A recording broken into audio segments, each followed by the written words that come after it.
Shabbat Shalom to everyone, and Yasher Koach again to the members of Kol Rina who are here this evening. We are tomorrow morning going to read the Parshat of Pinchas. Pinchas is a complicated individual throughout the Torah. He exemplifies the qualities of zealousness, as he acts on his own beliefs without concern for the potentially hazardous or detrimental consequences of his behavior. And over 1,000 years later, after the destruction of the Second Temple, another figure becomes synonymous with fervent zealotry. The Talmud relates how an individual named Rabbi Shimon bar Yochai, who was one of the most famous rabbis of the entire Talmud, and he was the author of the mythical work that we know today as the Zohar.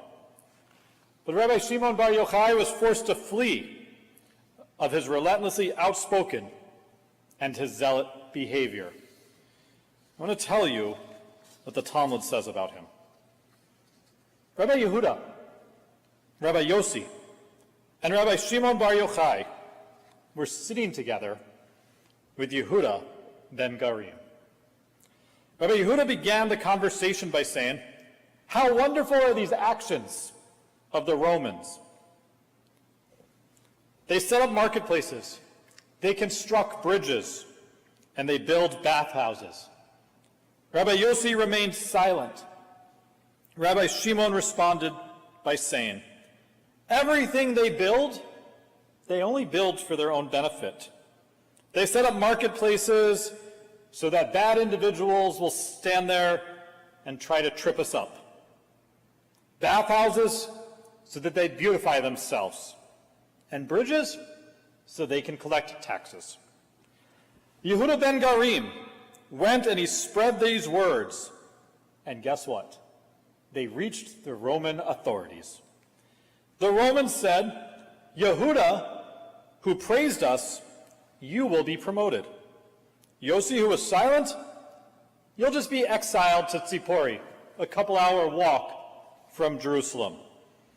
And Shimon bar Yochai, who denounced us, will be executed."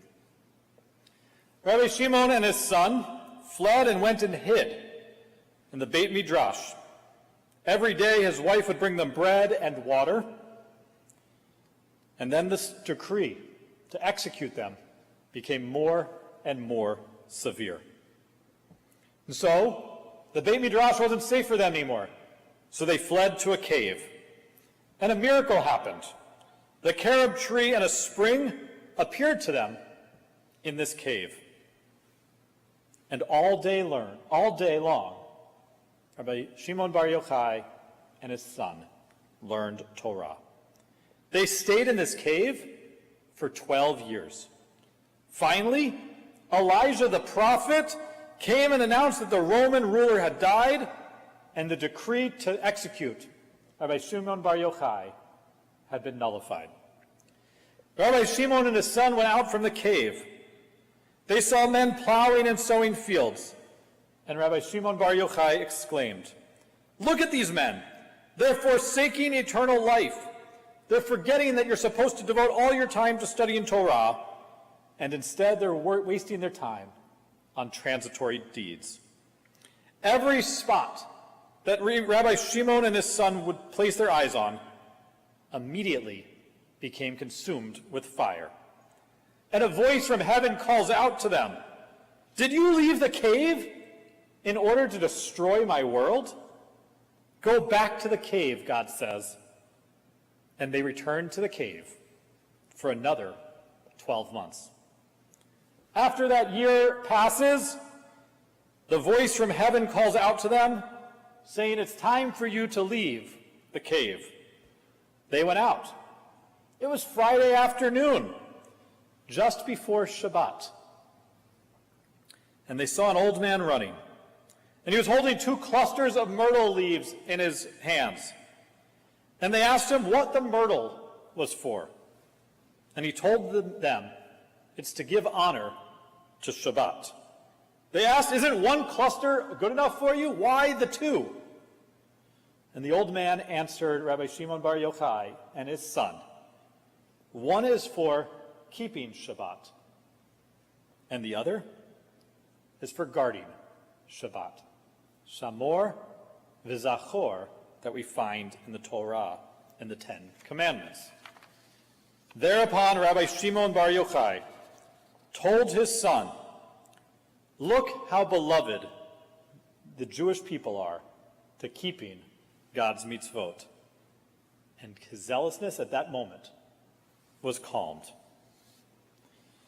The burning of fire transformed Rabbi Shimon bar Yochai as he realized the possibility of harmonizing the spiritual and physical worlds through the beauty of Shabbat. For hundreds of years, following every year on the yortzeit of his death, people gather on the holiday of Lag BaOmer, and bonfires are lit and burned throughout Israel and across the diaspora today, commemorating his passion and his zealousness.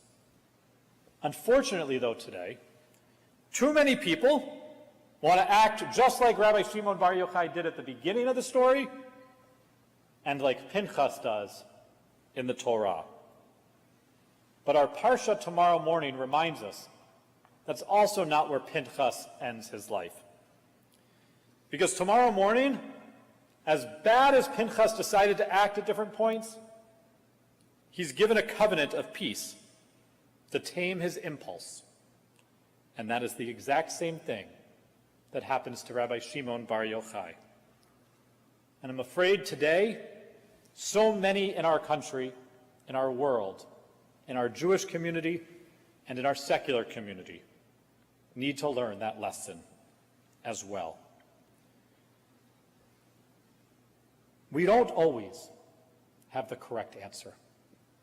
We don't always have the exact way to demand other people to behave. Maybe there's multiple perspectives, just like Shamor v'Zachor, the two commandments relating to Shabbat. Let us open ourselves to others, to find that mission, to fulfill the charge that Pinchas is given of a covenant of peace, that we learn to exemplify from both of these great leaders, of Pinchas and Rabbi Shimon bar Yochai. Shabbat Shalom.